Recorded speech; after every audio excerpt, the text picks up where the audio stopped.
Thank you.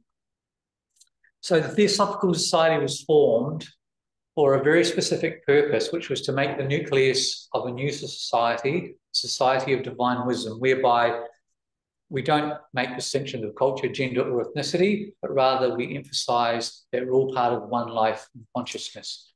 To help bring that about, we encourage the study of comparative religion, philosophy, and science, and the investigation into the unexplained laws of nature and the powers that are latent in each one of us, namely that we're more than just flesh and blood. So society is not a religion per se, but it studies all the rules, traditions, and religions. There are no authority figures. There are no dogmas or creeds that you have to believe. You are free to accept or reject what you get from the platform.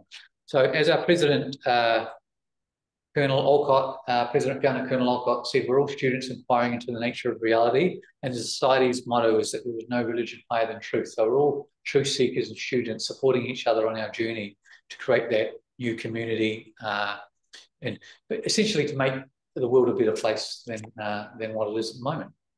So this evening, it gives me great pleasure to introduce Svyatoslav Lipsky from Moscow in Russia.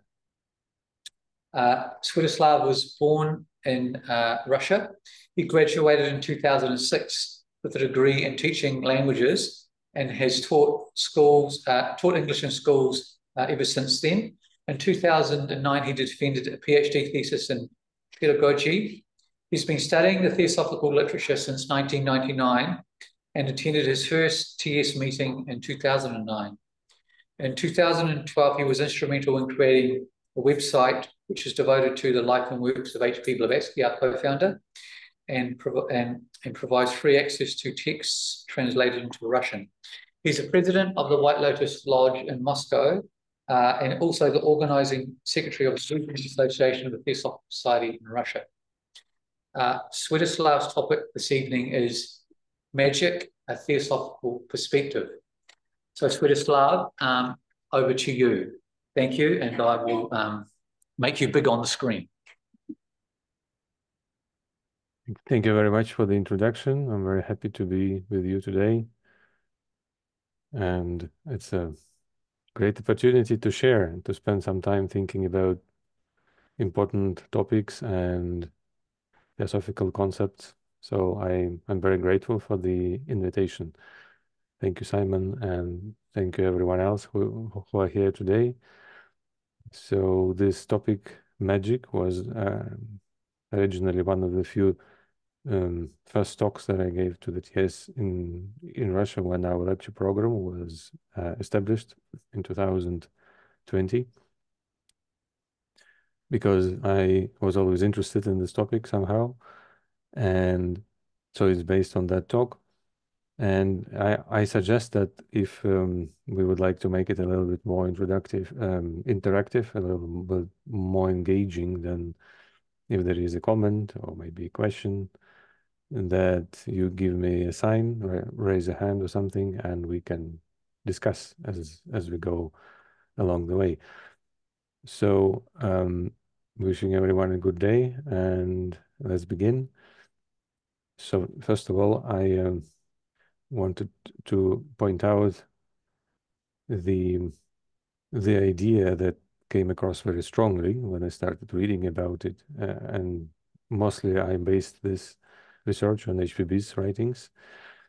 So she, and also the masters, state very clearly that we're speaking about super ordinary, super normal, but not supernatural. That's a very important distinction that they show. We all live in nature, and we can understand it in a very wide sense, physical, subtle level, psychic nature, mental nature, spiritual dimension. So all the phenomena we encounter, all the processes that happen, they are manifestations of the forces and laws of nature. And if it happens that we cannot explain some of them, which happens a lot, even if something is very rare, but it goes beyond our worldview and something that amazes us, it doesn't mean that somehow they must be beyond nature and called supernatural. So this idea can be found in many places in Theosophical literature. And in the first volume of The Secret Doctrine, there is this quote that shows the logic of it very clearly. It says the word supernatural implies above and or outside of nature. Nature and space are one. How then can any phenomenon or anything else step outside of or be performed beyond that which has no limits? So that's the logic of it. And also, there is this argument that even if we consider space not as abstract, but as just as we see it, as the content, the matter that fills that space, even then, on our present level of development, we cannot claim that something cannot happen because mm, we don't know how many forces operate in nature. We have discovered some of them, but do we know how many are there and which are there that we have not discovered? We don't know that. So we cannot really argue that something is impossible. And on top of that, we don't really know what the forces are, which we already use, like gravity and electricity. Mm, Tesla spoke very strongly about it, I think, saying something that after 80 years of research, I'm not one step closer to really understanding what electricity is or something like that. So in any way, we use those forces, but what they are, we don't know. So to claim that something cannot happen is beyond really our ability. And then Mahatma letters also are very straightforward about it. KH in the first letter says, very true, we work by natural, not supernatural means and laws. And again, the secret doctrine, occultism has never believed in anything, whether animate or inanimate, outside nature. So what is magic then? Before trying to give the definition, we can look at the word itself. It is unveiled in the opening parts somewhere. Says very interestingly that magic may have one significance to one class of readers and another to another class, which shall give it the meaning which it has in the minds of its Oriental students and practitioners. So it's about East teaching West, these spiritual matters. And well, in my view, magic is a manifestation of human powers, which are present in everyone without exception, but remain mostly in dormant state in majority of people in our historic period. However, in some individuals, they awaken to a certain degree for some reasons, and they then manifest themselves in one form or the other. They can manifest themselves in the form of phenomena or in the form of supernormal perception. And so why do these forces appear or manifest themselves? Well, I think all of them are manifestation of our energy. In Agni Yoga tradition, they tend to call this sum total of our energy, psychic energy.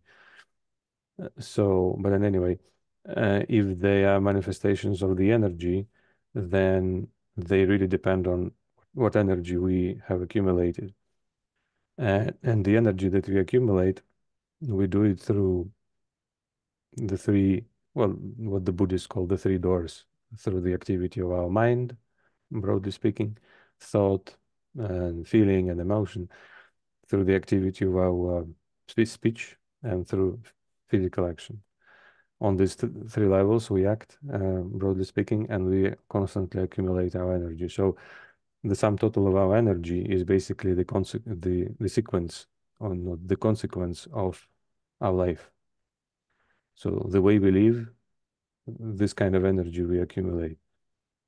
And so it's very reasonable that if people live the ordinary way, they accumulate ordinary energy and then they manifest ordinary abilities. And if somebody manifests extraordinary abilities, it means that they have extraordinary energy, and that could only have been like accumulated as a consequence of extraordinary living, extraordinary acting. And our modern way of life and our modern civilization doesn't lead us to accumulating this energy that is beyond the ordinary that we see. So generally, these abilities are not widely spread, but we can see them manifesting themselves in yogis, in hermits, in monks, in people who live a very special way of life, which is a very difficult thing to do for most people. So yes, the word magic itself, it comes to us through a series of changes from the Sanskrit word maha, where it means great.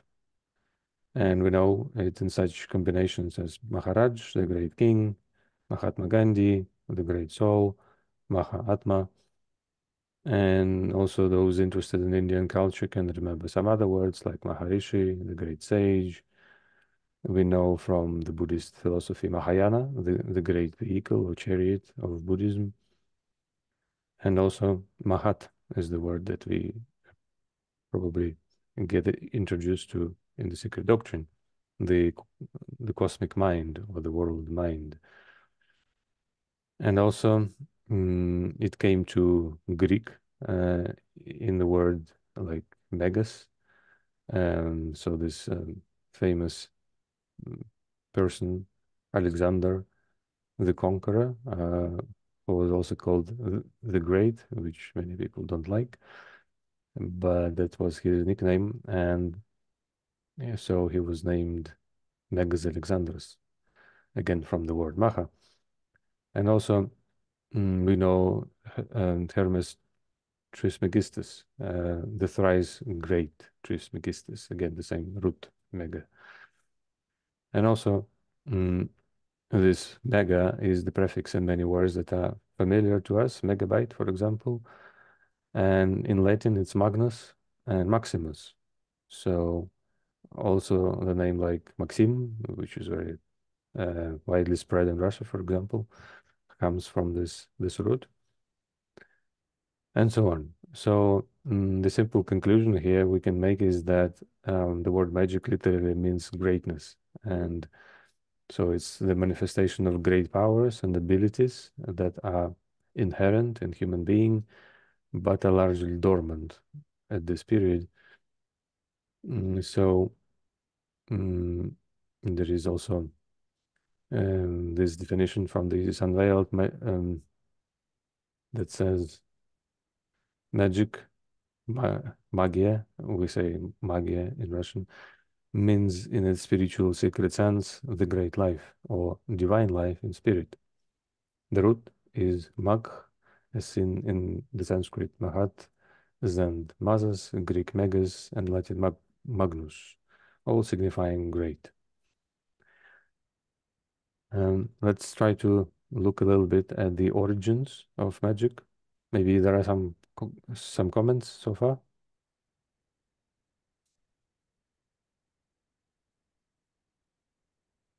Okay, so so as we know, the Sacred Doctrine especially it explains to us that 18 million years ago, humanity, us, we were given mind or endowed with intelligence. And then the involutionary cycle began. So our bodies were becoming gradually more and more dense, and we were gradually losing these spiritual abilities, spiritual insight. Our third eye was completely open in the beginning, was closing down gradually over many, many generations and millennia. And then we came finally to the state we are now.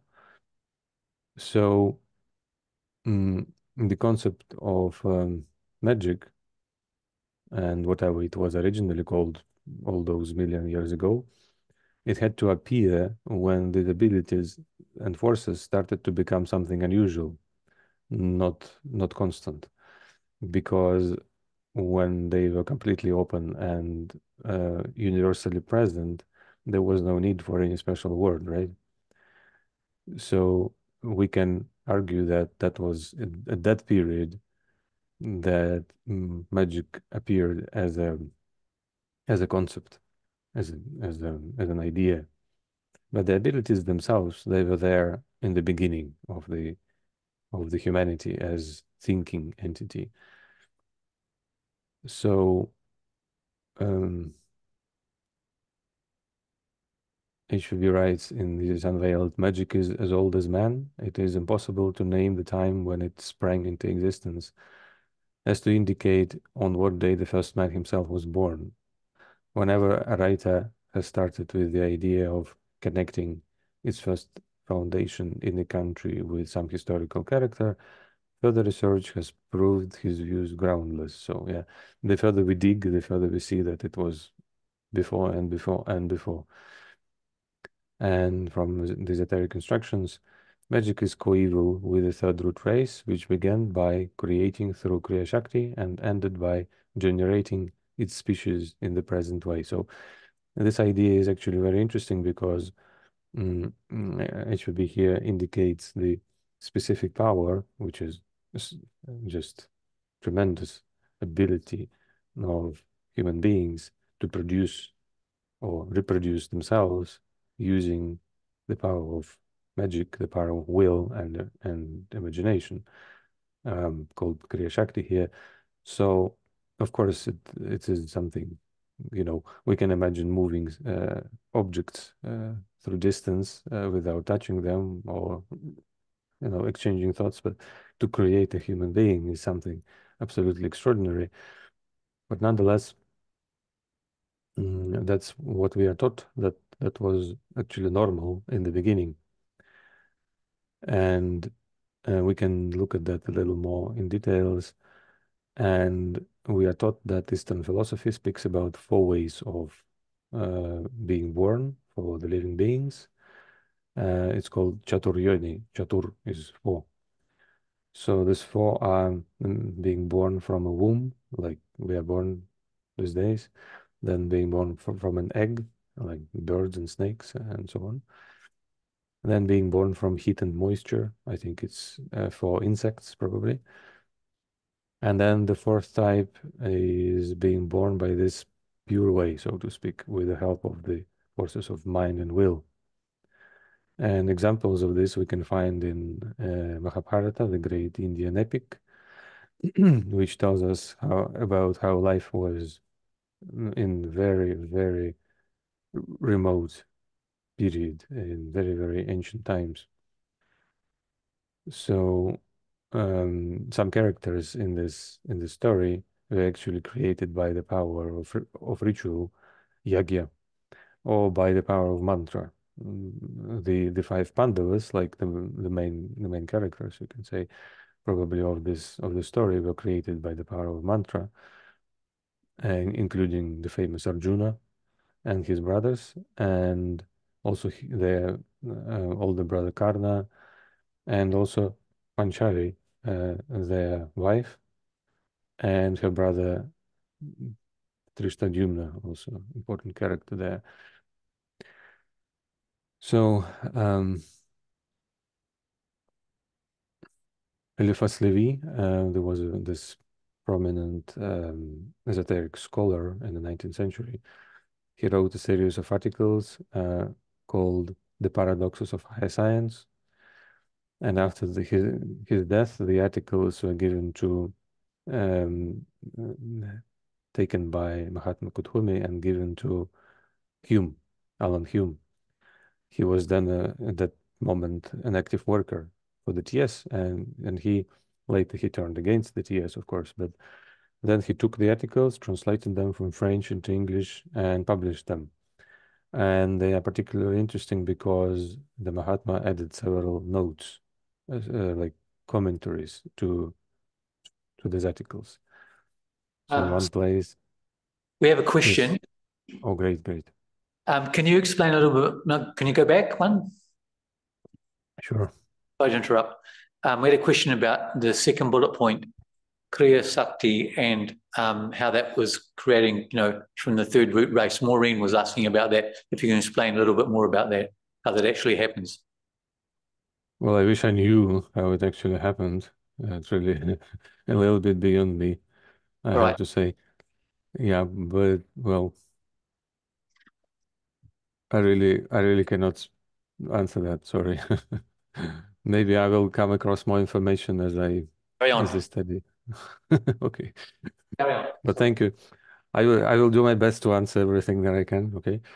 So and yes, so that article, that set of articles is interesting because the Mahatma commented them, right? So in one place it says, woman's mission is to become the mother of future cultists, of those who will be born without sin.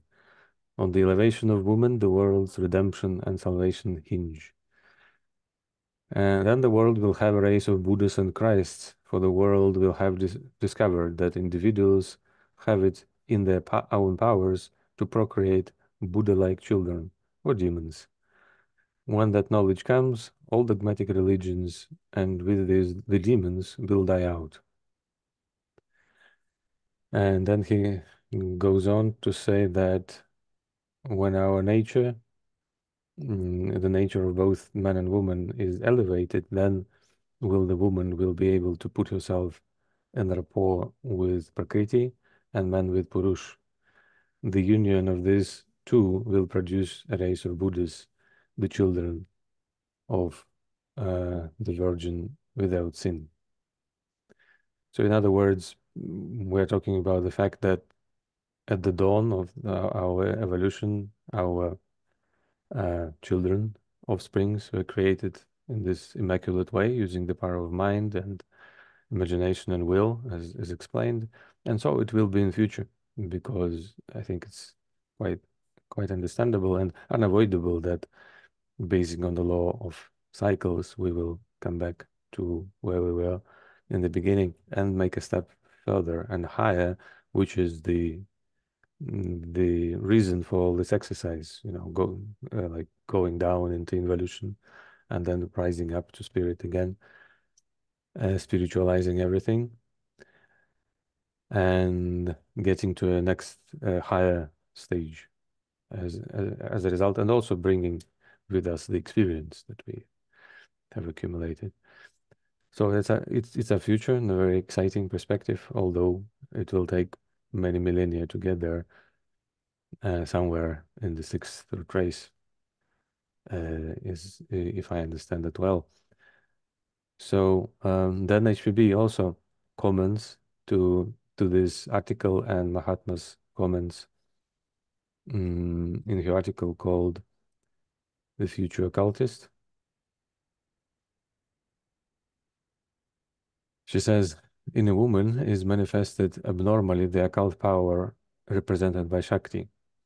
She is moreover gifted with a wonderfully vivid imagination, stronger than men's.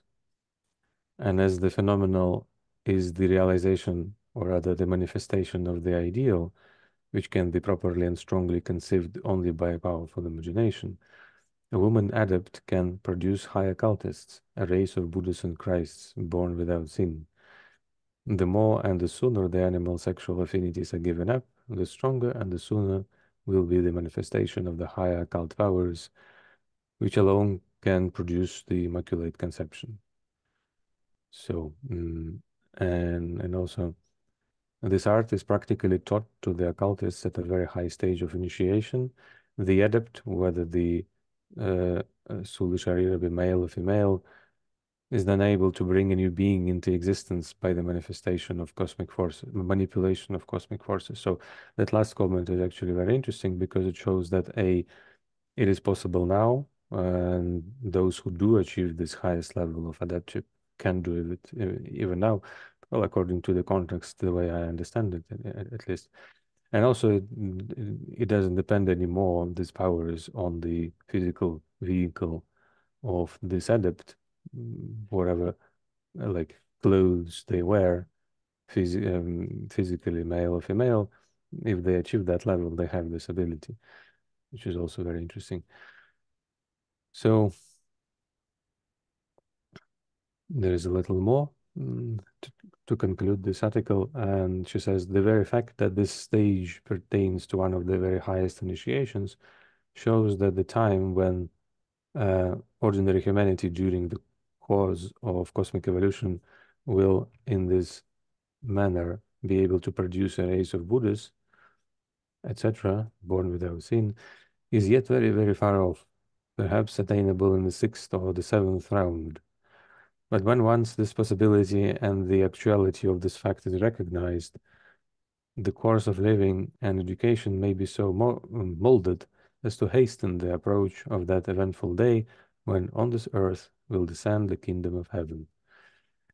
Great things. And so we can see here, among other things, the connection between the level of initiation required to gain these powers and the period of evolution when humanity will gain these powers as a general whole.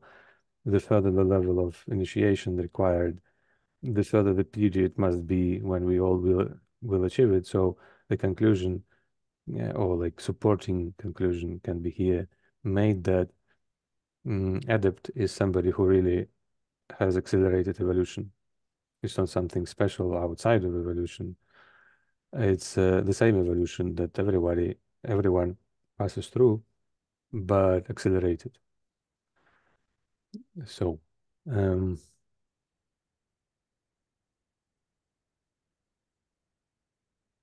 and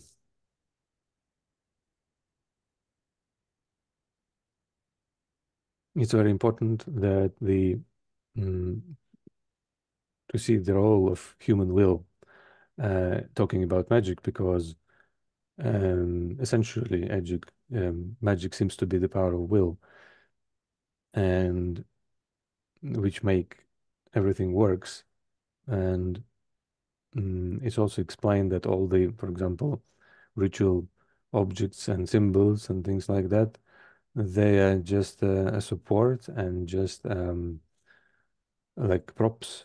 They have auxiliary role, and they are very good for beginners. They help to concentrate the mind on the chosen process or idea, but really they don't get the task done.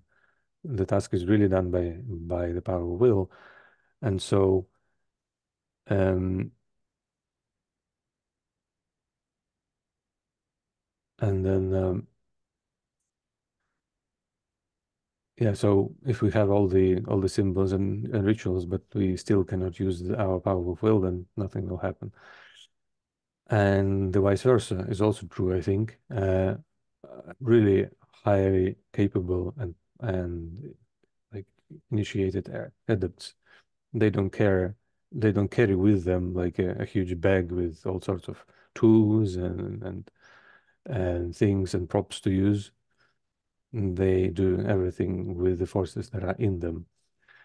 And there is a question from our participant in the chat: does that time equate to Sat Yuga? Well, I think it may, in terms that in the sixth root race, when it begins, I think we will see, firstly, the first yuga is Satya Yuga, speaking about when the powers of creating our children will open in us by the power of will. I think we will see the beginning of this process in Satya Yuga of the sixth root race, but then how quickly it will come? Probably not so quickly, probably not in the beginning, so maybe later on, because Satya Yuga will be the beginning part of um, of the sixth root race, and then this process will be developing on further. It's my understanding. So um, there is this article, the five-pointed star, where HPB speaks about the importance of power of will and all the attributes that are used in these magic processes. And among other things, she says that the chief agent in the operation, the alpha and the omega of the magical force, human will. And all the symbols they basically help to concentrate attention and to, as she puts it, to nail the will of the operator to a certain spot. And basically that's it. And also she gives this very interesting quote by Paracelsus, where he says, faith must confirm the imagination, for faith establishes the will. Determined will is the beginning of all magical operations, because men do not perfectly imagine and believe the result is that the arts are uncertain while they might be perfectly certain. And also from the Secret Doctrine, the words, whosoever shall say to this mountain, be thou removed and cast into the sea, and shall not doubt that thing will come to pass, are no vain words. Only the word faith ought to be translated by will. Faith without will is like a windmill without wind, barren of results. A very like a picturesque image, I would say. So then we often hear about white and black magic. So this distinction between the two is explained in Theosophical literature, and the first and foremost is in motivation, the purpose for which it is used. And then secondary difference sometimes is also mentioned is in the medium or forces or instruments that are used. But basically, as everywhere else, we are taught that motivation is everything. So the motivation also actually determines whether the magic is white or black. And the key to Theosophy says, abuse of psychic powers or of any secret of nature, the fact of applying to selfish and sinful ends the powers of occultism. This is the answer to the question, what is the black magic?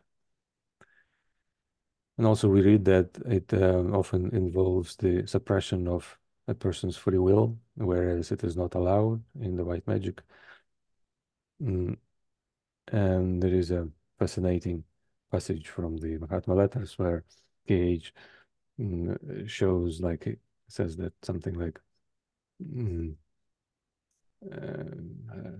how do you know that, influencing somebody's mind is not possible? I can, if HPB in her state of health, not being a complete adept can achieve such great results, what can somebody do with a power of will trained 10 times stronger than hers? I can enter your house, possess your body and mind 24 hours a day, and you will not know it when I go away. And I am like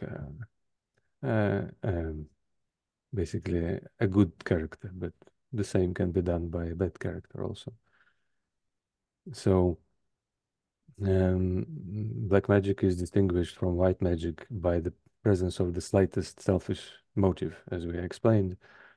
And a direct conclusion from this, I would say, is before attempting to start practicing occultism, because we speak about it a lot in our Theosophical studies, but that's like theoretical side of it. Before starting to practice, one must really achieve perfect moral purity. And that's, as I understand it, was the essence of all the tests and trials that a candidate was passing through during initiation, to see how pure really this person is on all levels. And I really should say in the present tense, candidates pass through, because initiations like they are less open these days. Pyramids are not used, as far as we know, for initiation ceremonies and so on and so on. But this institution, I believe it couldn't stop, because it can't stop. Human beings, there are some human beings who progress through these stages of development. So in some shape or form, externally or internally, some of us must pass through this tests and trials. Then a very interesting aspect is the oblivion of magic. So the fact that we stopped using these powers and these powers became less widely spread and less manifested is not just the consequence of our going deep into meta during this involutionary part of the cycle, but there is another reason, and and in the Secret Doctrine also it shows that there is in the explanation that the loss by our present civilization, not only of these powers and abilities, but also of the knowledge about them and the memory about them, and on top of everything else, the categorical denial of the reality of these powers is connected with the karma of the Atlantean period. I think it's in the Sacred Doctrine. So we lived then in such a way that we misused this high knowledge and high abilities in a very bad way. So now the consequence of that is that among the thinking people, let's say scientists, this the ability, the fact that these things even exist is categorically denied. So they are not just unknown, they are denied actively. There is a fascinating article, Egyptian Magic, and HPB says there, the outcome of primitive knowledge and of revelation, though it was practiced in such ungodly ways by the Atlantean sorcerers that it has since become necessary for the subsequent race, our fifth race, to draw a thick veil over the practices which were used to obtain so-called magic effects on the psychic and on the physical planes. Yeah, so here it is. Probably, maybe it's not in the Secret Doctrine, but in this article. But that's a very important remark. Like, I cannot imagine any other source that can really show us, this connection of events and cause and effect connection on that scale. And she also remarks that in our century, meaning the 19th century, no one will believe these statements. Well, maybe almost no one. And hopefully we have like digested this Theosophical perspective a little more since then. And there is also a very interesting explanation in the opening parts, maybe in the proem of the Secret Doctrine, where also fascinating, HPB explains that in some time ago, maybe before our era, in the beginning of our era, the work was started to find every book that contained practical instructions on magic, on practical occultism and these abilities, copy this book into a special script that cannot be deciphered without keys, make 3 copies, store them away, and destroy the book. That's what we are taught. So the work of the hierarchy of the adepts was to take these works out of circulation to not allow further misuse of these powers. And that, I think, is because of our generally low morals and extremely developed atheism. And this, I think, understandable because we clearly see that any advancement in science is immediately applied in the military way and misused by criminals and so on. So we can only try to imagine the harm from the public availability of this great knowledge.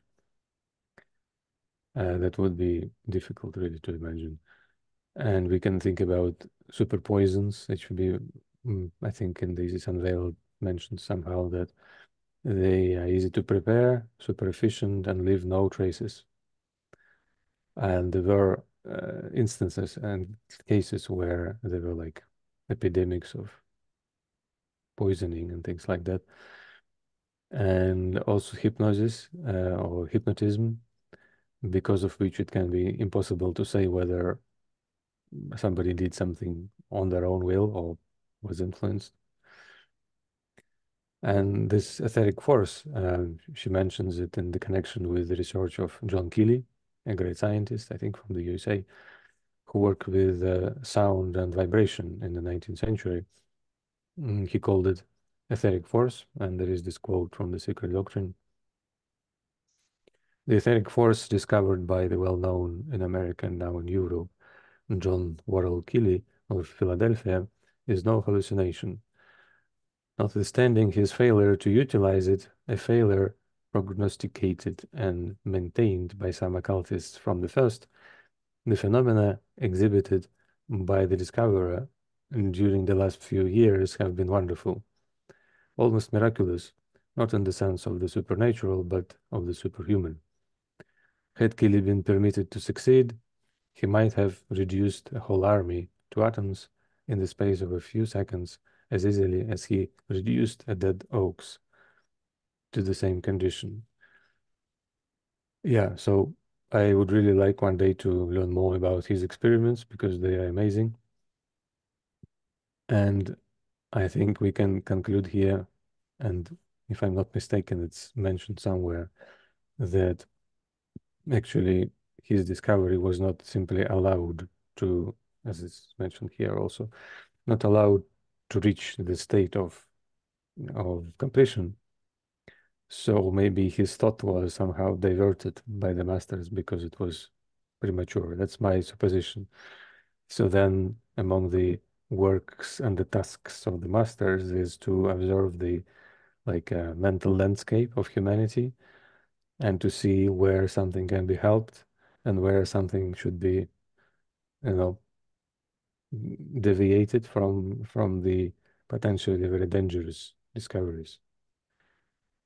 And we can think, of course, also about the Nikola Tesla's discoveries. He writes in one place that his project, some tower he built of passing electricity through distance without wires, had to be abandoned because not only because of overwhelming cost or something, but also because it was too much ahead of time. Very interesting. Svyatoslav, it's interesting then about the atom and splitting the atom, which created the nuclear bomb. That's knowledge that was allowed to get out. You know what I mean? Yeah, that's interesting. Yes. Yeah. So one conclusion can be done, I think, supposedly, is that the power of sound that Keely was working with and vibration was much more dangerous than these atom explosions and atom energy. And so far, somehow, we are alive, even with atom discoveries and nuclear weapons. And I hope that we are, looked after in some way. So something will not fly when somebody wants it to fly, and will not drop when somebody wants it to drop. Christine, yes, please.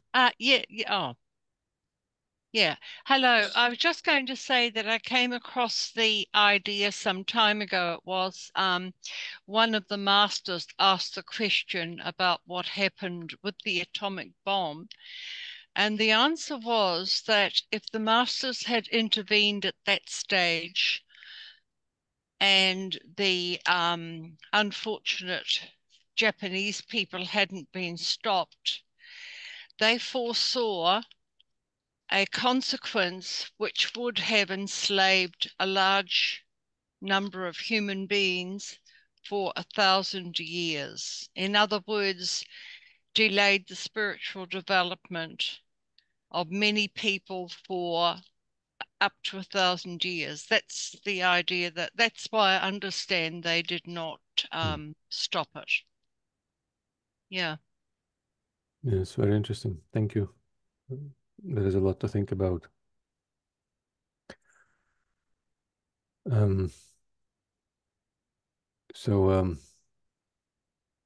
Rather impressive quote then. HPB says, the destructive agency which once in the hands of some modern Attila, for example, a bloodthirsty anarchist, anarchism was a big topic back then in the 19th century, in the last part. Like sending bombs to kill the royal family members and so on. So that would reduce Europe in a few days to its primitive chaotic state, with no man left alive to tell the tale. Surely psychists and spiritualists, of whom there are a good number in the European armies, would be the first to experience personally the fruits of such mysteries revealed. Thousands of them would find themselves, and perhaps with the populations of whole countries to keep them company, in blue ether very soon, were such a force to be even entirely discovered, let alone made publicly known. The discovery in its completeness is by several thousand, or shall we say 100,000 years too premature. It will be at its appointed place and time, and on some new continent that may appear. So this knowledge belongs to the distant future and the sixth root race, basically. There is another question in the chat. Did Arjuna and others, I'm not sure what's yoga, have and use the nuclear mantras at Kurukshetra? Yeah, I believe so. They certainly used. There is like there is the whole science. Oh, I'm forgetting. No, I can't remember. I think Astra is the root of the word, something Astra Yoga, Astra Vidya. The study of actually using mantras and charging objects with mantras, like they can charge the arrow, which is the ordinary way of doing it, and then sending the arrow with a bow, or they can charge the same mantra in a blade of grass or some other objects, and then this object holds a tremendous energy of nature. And then it's not so primitive and like one way of doing it as we have with nuclear energy and nuclear weapon. It's so diverse. We can see all sorts of weapons used and countered. So it's a whole science of using the energies and potency of nature to use them as weapons. Okay.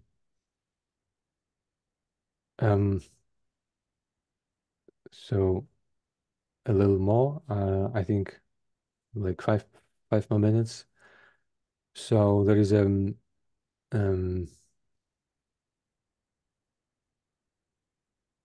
we can see the consequences, the causes of this oblivion of magic that we have today, and also the reasons why it should be so for now.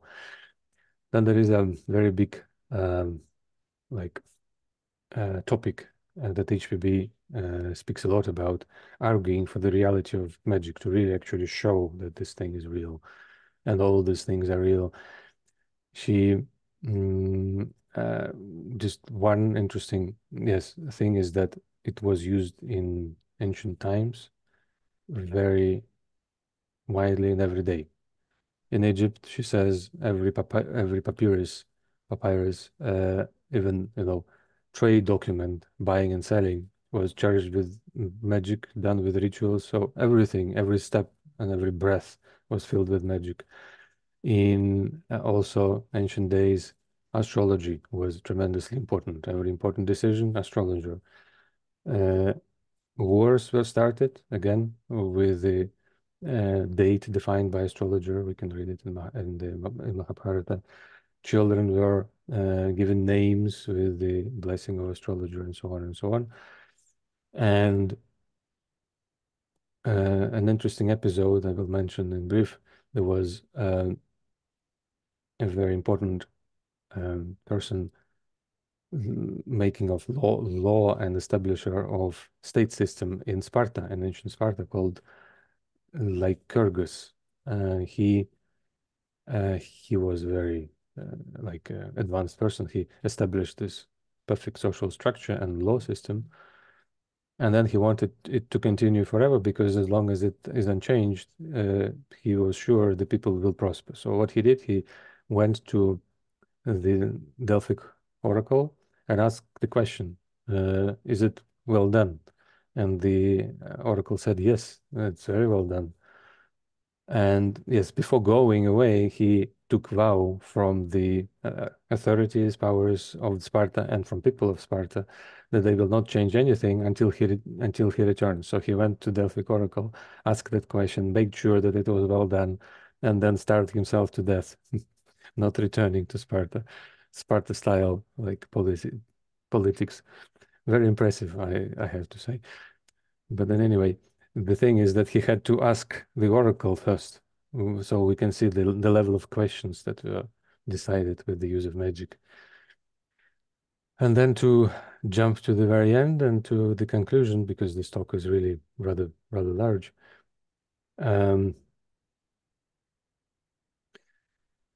HPB shows that basically magic is our own divine powers in us. So we can make the conclusion that the source of magic is in our mind and our will, so in our higher principles. And so the magician in the true sense is the one who has these principles manifested in them. And this union with our higher principles is described often as a marriage of a wise man, a rishi, a magician, and the meaning of the consort or spouse or wife of this wise people initiates basically is a symbol of powers that they acquire.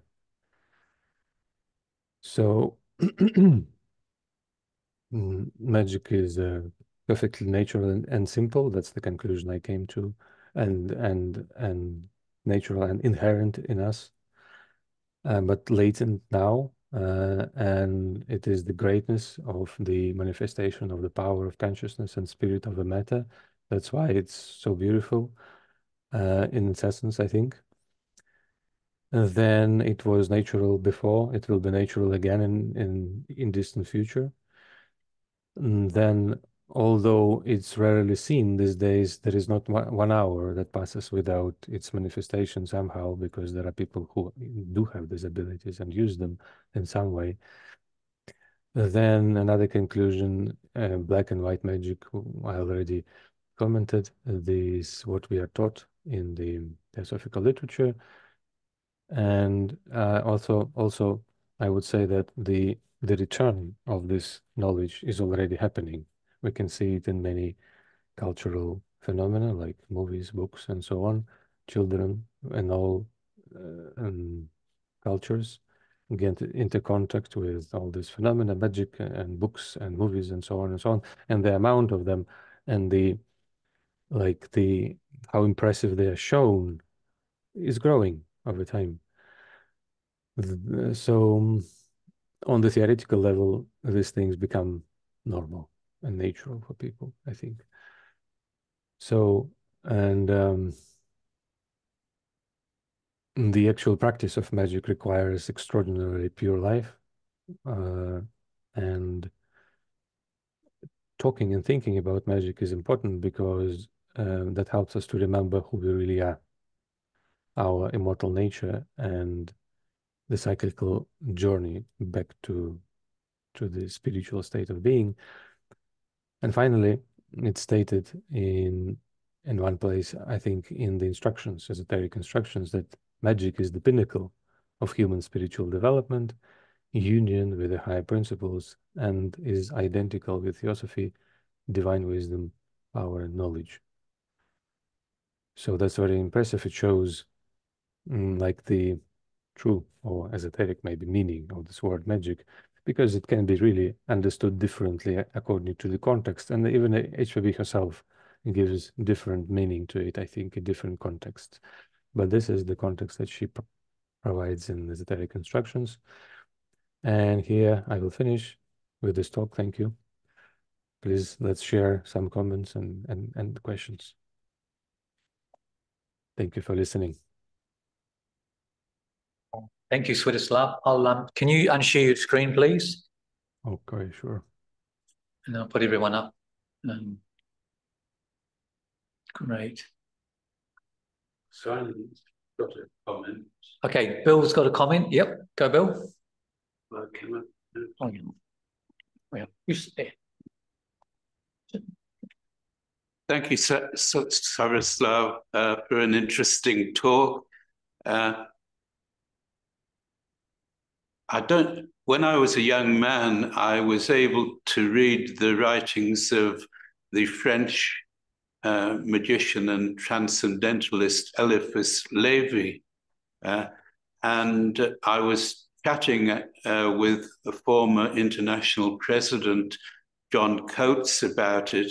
And he said, yes, he said, Eliphas Lévy was the most quoted person by Madame Blavatsky in The Secret Doctrine. I haven't checked that, but John Coates seemed to believe that was the case. So that implies that the formulation of this latter iteration of Theosophy in the 19th century had a lot of high magic ideas involved in it. So yes. I thought people might be interested to hear that. Thank you. Yes, it's a very widely quoted person and writer for sure, and also in the Mahatma letters there are references to him and to his writings, and there are many things we can learn about him and his work and significance of his work. And one thing that I remember clearly is that he is said to confuse the reader as much or more than explain things through his writing. So that's one comment that we can come across. He was very, very veiled in his expressions. Yeah. Svyatoslav, I find it quite interesting in terms of what knowledge is let out and when.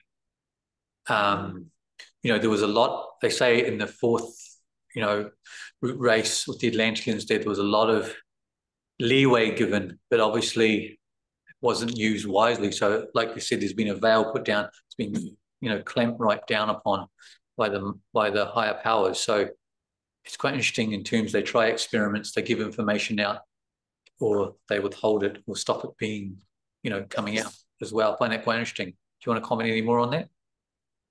Oh, yes. Well, that's very interesting indeed. There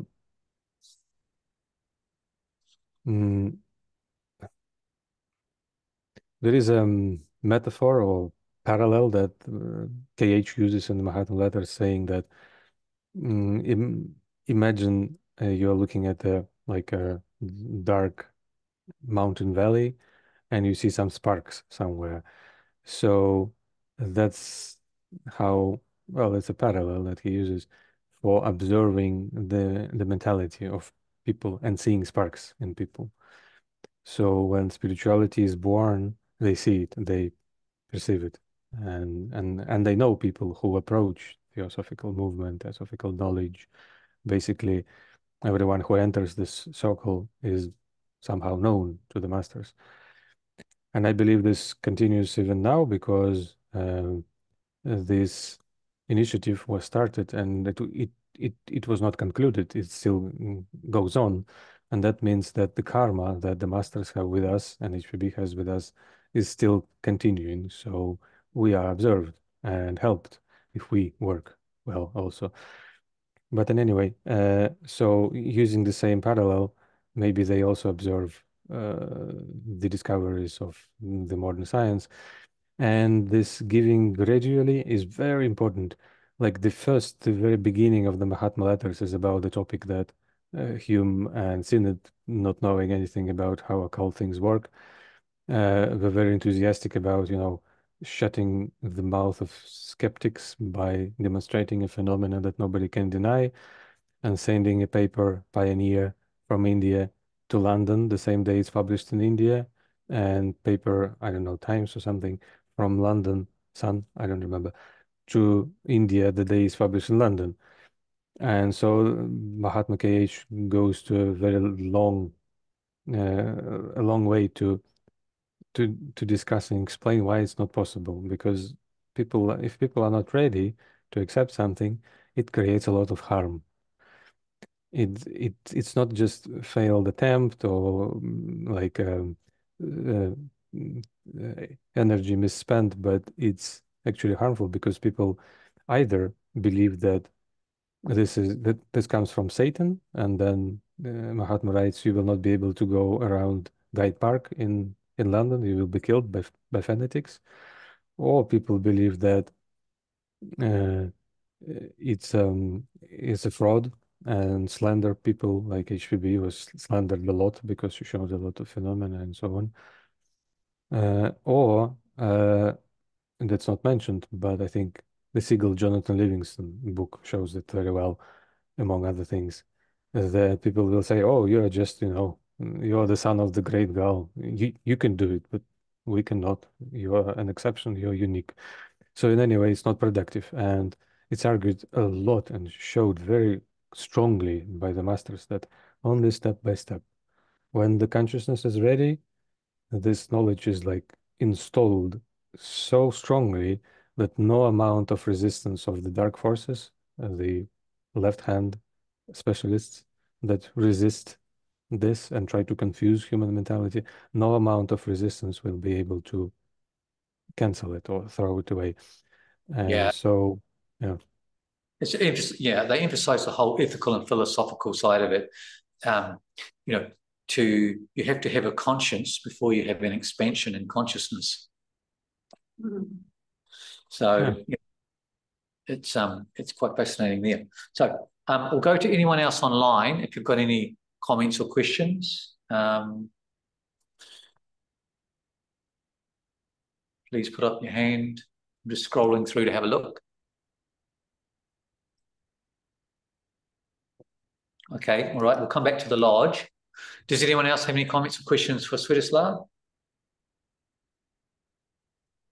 I mean, Svyatoslav and I met 2018 at Adyar at our international headquarters, and we've been working and good buddies ever since. So it's by our good grace that we got together, that meeting and carrying on with the work, that he's here with us. And I've done talks for his branch as well.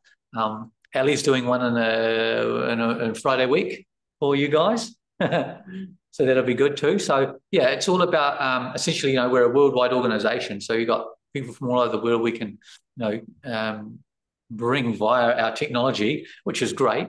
Some we could call this a type of magic, using the of nature that we know, which is great. We can have you live here, Svyatoslav, and vice versa. So, it's great. So thanks for your time. Yeah. Thank you very much for the invitation. I'm very happy to be with you. Wonderful. Yeah. Okay. So thank you. I'll formally close the session. So thanks, Svyatoslav. Now, you may be interested for next week, if you have some time at the same time. We've got Bishop Richard Taylor. So he's the Bishop of Australasia of the Liberal Catholic Church, and he's coming in person from Sydney next Tuesday, and he's going to be talking on bridging science and religion in the 21st century through mystical Christianity. So he's going to be talking about that in relative to the Liberal Catholic Church. So that is going to be really, really good. So looking forward to that. So I officially close our evening. Stay for a cup of tea and a chat, and it'll be really nice. So thanks again, Svyatoslav. Now, if you want to have a chat to people online, please do so. And what I'll do is I'll unplug the speaker so we won't hear you guys, and you guys can have a chat online. How's that? Because they might want to ask you some questions as well. You okay with that? Okay. All right. So I'll see you later. I'll go look after everyone in the lodge. You can look after everyone online.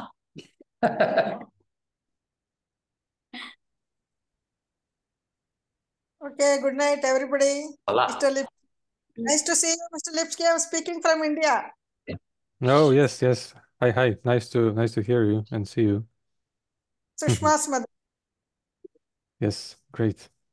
Thank you. Great to be together. Yes, yes.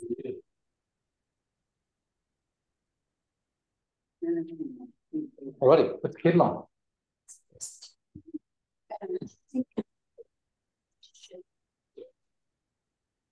nothing particular to say, but to thank you for your talk.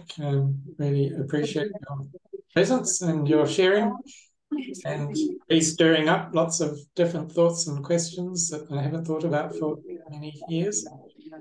Appreciate that. Thank you. Thank you so much. Thank you. I'm very happy to be together and think about it together. Yes.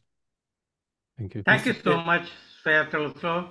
It was a very well prepared and presented talk, very well researched and precise to the point, and very good understanding. Thank you so much. Very kind. Thank you. Yes, Thank you for thank listening. you for putting up a lot of interesting things that we don't always get to hear about. A lot to think about there. Thank you for coming through a long way. Hope all's going well in your part of the world. Thank you so much. Thank you. Yeah, well, that's a very vast topic. So much to learn more about this topic for sure. Yeah, many questions. And it's fascinating how we sometimes do unusual things, not noticing them, like famous example of thinking about somebody several seconds before you get the phone call from that person. I mean, these things happen with us, right? So we do catch the thoughts and the things. Definitely. And I think from time to time, we all have those little experiences in our lives. And we say, oh, it's a miracle. And really, it's just at a much lower level, we are accessing those abilities. I'm sure we all have those experiences. Yeah, sure. Getting, very small, tiny steps towards the bigger picture that you've talked about tonight. Thank you very much. Wonderful for you to come and speak to us. Wish you and your family well. Thank you very much. Thank you. Same to you all. Thank you. Well, I'll be going. I will check with my work. Yeah. Thank you so much, and see you soon, Good hopefully. night. Thank you. God bless. Thank you. God bless. Bye-bye. Thank you.